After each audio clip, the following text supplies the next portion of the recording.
प्रगतिशील लेखक संघाच्या वतीने चौथे राज्य अधिवेशन अग्रसेन भवन येथे आयोजित करण्यात आलं। सुप्रसिद्ध साहित्यिक समीक्षक नागनाथ कोतापल्ले यांच्या अध्यक्षतेखाली अभिनेते वीरा साथीदार यांच्या हस्ते अधिवेशनाचं उद्घाटन करण्यात आलं। रोपट्याला पाणी घालून कार्यक्रमाचं उद्घाटन केलं गेलं।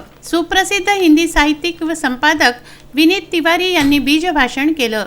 समकालीन वास्तव और प्रगतिशील लेखक आंदोलन की आवश्यकता हा बीज भाषणाचा विषय होता। या काळात प्रगतिशील विचारांच्या लेखक, कलावंत आणि विचारवंतांचे संघटनात्मक दृढीकरण अत्यंत महत्त्वाचं आहे।